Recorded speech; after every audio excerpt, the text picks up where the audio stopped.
നമസ്കാരം. ഞാൻ ശാക്തേയ ഉപാസകൻ. സജ്ജനങ്ങളുമായിട്ട് നമ്മളും ചർച്ച ചെയ്യുന്ന വിഷയം പൂരാടം നക്ഷത്ര ജാതർക്ക് 51 വയസ്സ് മുതൽ 67 വയസ്സ് വരെ വ്യാഴദശ കാലമാണ് എന്നുള്ള വിവരമാണ്. പൂരാട നക്ഷത്രജാതരെ സംബന്ധിച്ചല്ല, 27 നക്ഷത്രജാതരുടെയും ഓരോ പ്രായത്തിലുള്ള ദശാനാഥ വിവരണങ്ങൾ നമ്മൾ ഓരോ വീഡിയോ ആയിട്ട് ചെയ്തു വരികയാണ്. അതിൻ്റെ തുടർച്ചയാണ്. അപ്പോൾ നമ്മൾ ഇന്നിവിടെ പൂരാട നക്ഷത്രജാതർക്ക് ഏകദേശ കണക്കനുസരിച്ച് 51 വയസ്സ് മുതൽ 67 വയസ്സ് വരെ വ്യാഴദശാകാലമായിരിക്കും. ആ വ്യാഴദശാകാലത്തിലെ ഗുണദോഷ ഫലങ്ങളെയാണ് ഇവിടെ സൂചിപ്പിക്കുന്നത്. ഏതൊരു പൂരാട നക്ഷത്രജാതനും ജനിക്കുന്നത് ശുക്രദശാകാലത്തിലാണ്. ശുക്രദശയുടെ കാലാവധി എന്ന് പറയുന്നത് 20 വർഷമാണ്.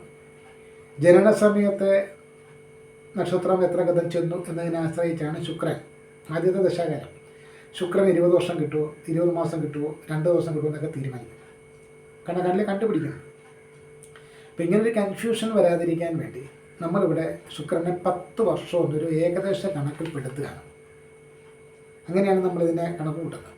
അപ്പോൾ ശുക്രൻ 10 വയസ്സ് വരെ പൂരാടക്കാർക്ക് ശുക്രദശ, 10 വയസ്സ് മുതൽ 16 വയസ്സ് വരെ സൂര്യദശ, 16 വയസ്സ് മുതൽ 26 വയസ്സ് വരെ ചന്ദ്രദശ, 26 വയസ്സ് മുതൽ 33 വയസ്സ് വരെ ചൊവ്വാദശ, 33 വയസ്സ് മുതൽ 51 വയസ്സ് വരെ രാഹുർ ദശ. അപ്പം ഇവർക്ക് ജന്മദശ എന്ന് പറഞ്ഞാൽ ശുക്രനാണ്, അത് കഴിഞ്ഞ് സൂര്യനാണ്, അത് കഴിഞ്ഞ് ചന്ദ്രനാണ്, അത് കഴിഞ്ഞ് ചൊവ്വായാണ്, അത് കഴിഞ്ഞ് രാഹുറാണ്. ഈ രാഹുറും കഴിഞ്ഞ് ഏകദേശ കണക്കനുസരിച്ച് 51 വയസ്സ് മുതൽ 67 വയസ്സ് വരെ വ്യാഴദശ. ഈ വ്യാഴദശാകാലത്തെ ഒറ്റവാക്കിൽ പൂരാട നക്ഷത്രജാതരെ സംബന്ധിച്ച് പറഞ്ഞാൽ സർവാഭിഷ്ടദശ എന്ന് പറയാം. ആഗ്രഹിക്കുന്ന കാര്യങ്ങളൊക്കെ ഏകദേശം നടന്നു മാറാനിടയുള്ളൊരു ദശാകാലം എന്ന ഒറ്റ വാക്കിൽ പറയാം. പക്ഷേ അത് നമ്മൾ ഉറപ്പിച്ചു പറയാൻ പറ്റില്ല. കാരണം ഏതൊരു പൂരാട നക്ഷത്രജാതൻ്റെയും ജാതകത്തിൽ വ്യാഴം നിൽക്കുന്നത് എവിടെ, എങ്ങനെ, ഈ നക്ഷത്രജാതനെ വ്യാഴം ഗുണവാനായിട്ടാണോ നിൽക്കുന്നത്, ശുഭനായിട്ടാണോ നിൽക്കുന്നത്, അതല്ല ഈ നക്ഷത്രജാതനെ അശുഭനായിട്ടാണോ നിൽക്കുന്നത് എന്നതിനെ കൂടെ ആശ്രയിച്ചാണ് ബലം പറയുന്നത്.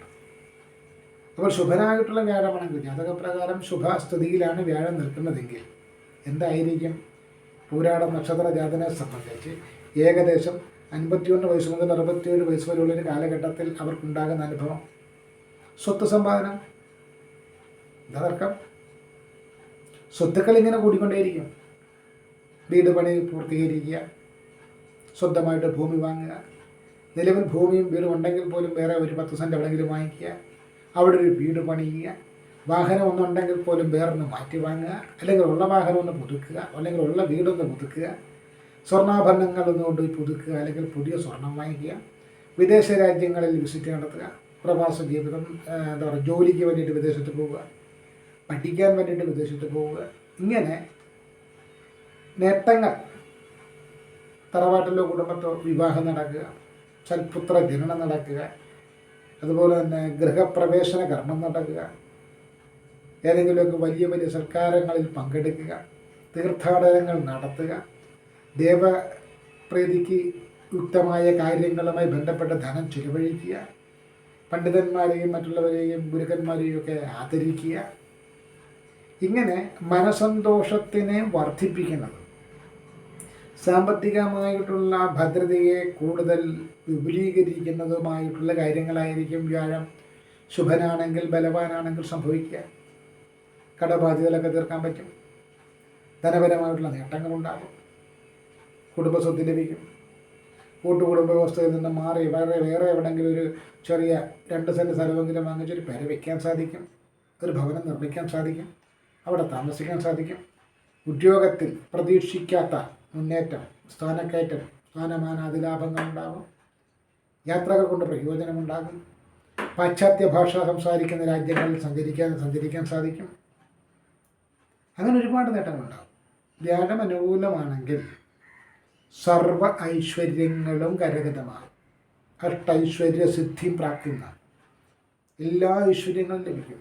ആയുസ് വർധനമുണ്ടാകും, രോഗശമനമുണ്ടാകും, ആരോഗ്യപുഷ്ടി ഉണ്ടാകും, സൗന്ദര്യവർദ്ധനമുണ്ടാകും, സാമ്പത്തിക ലാഭമുണ്ടാകും, മനസമാധാനം ഉണ്ടാകും, ഇഷ്ടപ്പെട്ട ഭക്ഷണ വിഭവങ്ങൾ മുട്ട കഴിക്കാനുള്ള അവസരമുണ്ടാകും, വില കൂടിയ വാഹനങ്ങളിൽ യാത്ര, ആഡംബര നിർമ്മിതമായിട്ടുള്ള വീടുകളിൽ അല്ലെങ്കിൽ ശയന വസ്തുക്കളിലുള്ള ഉറക്കം, മധുര പലഹാരങ്ങൾ വിതരണം ചെയ്യുന്ന സർക്കാർ വേളകളിലുള്ള പ്രാതിനിധ്യം സംബന്ധിക്കേണ്ടി വരിക.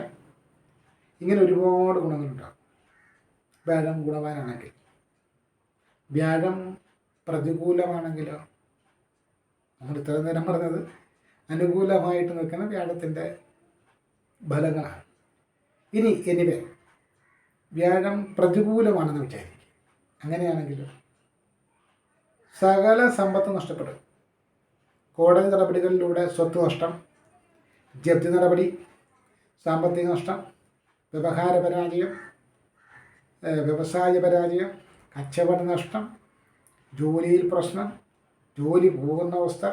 ഇത് കൂടാതെ ഷുഗർ രോഗമടക്കമുള്ള ആരംഭം, അതിൻ്റെ ഇടയ്ക്ക് എന്തെങ്കിലും ഒരു ആമാശയമായിട്ടോ അനാശയമായിട്ടോ ഉദരങ്ങളുമായിട്ട് ബന്ധപ്പെട്ടോ ചെവിയുമായിട്ട് ബന്ധപ്പെട്ടോ എന്തെങ്കിലും തരത്തിലൊരു രോഗദുരിതം വരിക, അതിന് വേണ്ടിയിട്ട് ഓപ്പറേഷൻ വേണ്ടി വരിക, ഓപ്പറേഷൻ ചെയ്തത് തന്നെ വീണ്ടും ഓപ്പറേഷൻ ചെയ്യേണ്ടി വരിക. കുടുംബത്തിലാണെങ്കിൽ കടബാധ്യത കൊണ്ട് നിൽക്കക്കള്ളിയില്ലാത്ത അവസ്ഥ, കുടുംബാംഗങ്ങൾ തമ്മിൽ അടി ഇടി ബഹളം, അമ്മാവൻ്റെ സ്ഥാനത്തുള്ളവരും മുതിർന്നവരുമൊക്കെ ആയിട്ടുള്ള അഭിപ്രായ വ്യത്യാസങ്ങൾ, ആവശ്യമില്ലാത്ത എന്തിനും തൊട്ടതിനും പിടിച്ചുകൊണ്ടൊക്കെ കേസിന് പോകേണ്ടി വരുന്ന അവസ്ഥ, കേസ് കളിച്ച് ഉള്ള കയ്യിലുള്ളത് കൂടെ നഷ്ടപ്പെടുത്തുക. ചുരുക്കത്തിൽ ഒരു സമാധാനമില്ലാത്ത അവസ്ഥ, കടബാധ്യത കൊണ്ട് നട്ടം തിരിയാൻ പറ്റാത്ത അവസ്ഥ. കാരണം ജ്യോതിഷപരമായിട്ട് ചിന്തിക്കുമ്പോൾ ധനവിഷയങ്ങളെയും സ്വത്ത് വിഷയങ്ങളെയും സൂചിപ്പിക്കുന്ന അല്ലെങ്കിൽ സ്വാധീനിക്കുന്ന ഗ്രഹം എന്ന് പറയുന്നത് വ്യാഴമാണ്. ആരോഗ്യം, സ്വത്ത്, കുടുംബം ഇതെല്ലാം വ്യാഴത്തെ ആശ്രയിച്ചാണ് പറയുന്നത്. പ്രധാനമായിട്ടും മറ്റുള്ള ഗ്രഹങ്ങളെ ആശ്രയിക്കുന്നില്ല എന്നല്ല അർത്ഥം. പ്രധാനമായിട്ടും അതായത് സർവേശ്വരകാരകനായിട്ടുള്ള വ്യാഴം പിഴച്ചാൽ സർവം പിഴച്ചു എന്നാണ് ചൊല്ലി. അപ്പോൾ വ്യാഴം ഇടഞ്ഞാണ് നിൽക്കുന്നതെങ്കിൽ നമ്മളുടെ ജാതകപ്രകാരം നമുക്ക് വ്യാഴം അനുകൂലമല്ലെങ്കിൽ നമ്മളുടെ കയ്യിലുള്ള സ്വത്തുക്കൾക്ക് നഷ്ടമാണ് ഉണ്ടാവുക.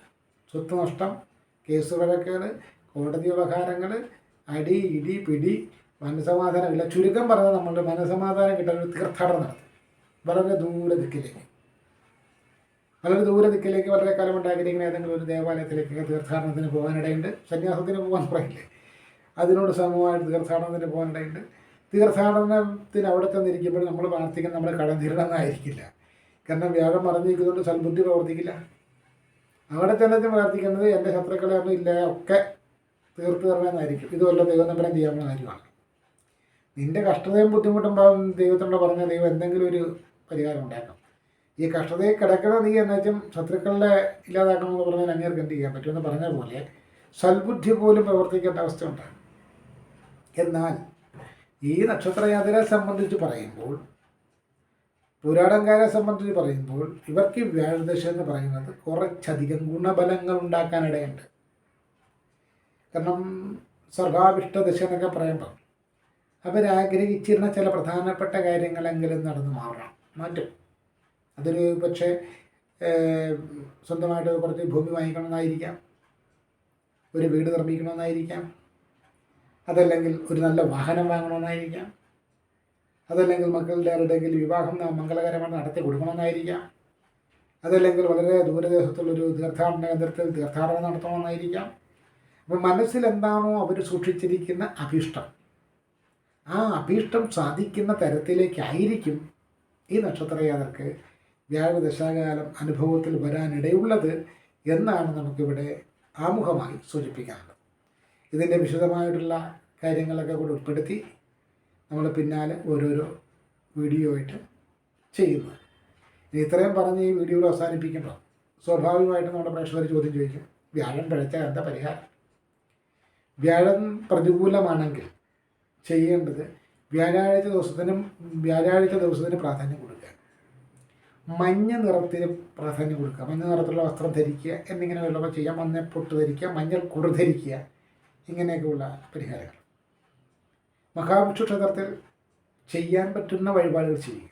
അന്ന് വ്യാഴത്തിൻ്റെ മൂർത്തിയായിട്ട് ജ്യോതിഷ ആചാര്യന്മാർ കൽപ്പിച്ചിരിക്കുന്നത് മഹാവിഷ്ണുവിനെയാണ്.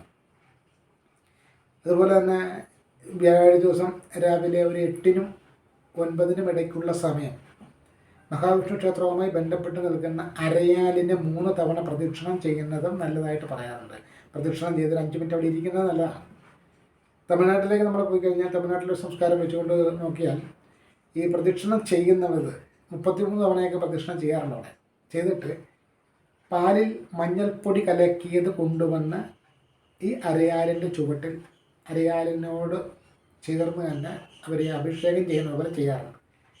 അങ്ങനെ അരയാലിൽ പറ്റിപ്പിടിച്ചിരിക്കുന്ന പാലും മഞ്ഞളും കൂടെ കലർന്ന പൊടി എടുത്ത് അല്ലെങ്കിൽ അതെടുത്ത് തിലകമായിട്ട് ധരിച്ച് കാണാറുണ്ട് തമിഴ്നാടുകൾ. അത് ഒരു ദോഷപരിഹാരമായിട്ട് ചെയ്യുന്നതാണ്. ഇതിൻ്റെ കൂടെ അനുവർത്തിച്ചു വരുന്ന കാര്യങ്ങളാണ്. ഓരോരുത്തരുടെയും അറിവും വിവേകവും യുക്തിയും അനുസരിച്ച് മനസ്സിലാക്കിയെടുക്കാം. ഇതാണ് നമുക്ക് ഈ വീഡിയോയിലൂടെ പറയാനുള്ളത്. കൂടുതൽ വീഡിയോകൾ ഇതുമായിട്ട് ബന്ധപ്പെട്ട പൂരാട നക്ഷത്രജാതകരെ സംബന്ധിക്കുന്ന വീഡിയോകൾ നമ്മൾ ഇതിന് പുറകെ അപ്ലോഡ് ചെയ്യുന്നതാണ്. അത് കൂടുതൽ കാണുമ്പോൾ നിങ്ങൾക്ക് കൂടുതൽ കാര്യങ്ങൾ ഇതിനെക്കുറിച്ച് അറിയാൻ സാധിക്കും എന്നാണ് നമുക്കിതിലൂടെ സൂചിപ്പിക്കാനുള്ളത്. നന്ദി, നമസ്കാരം.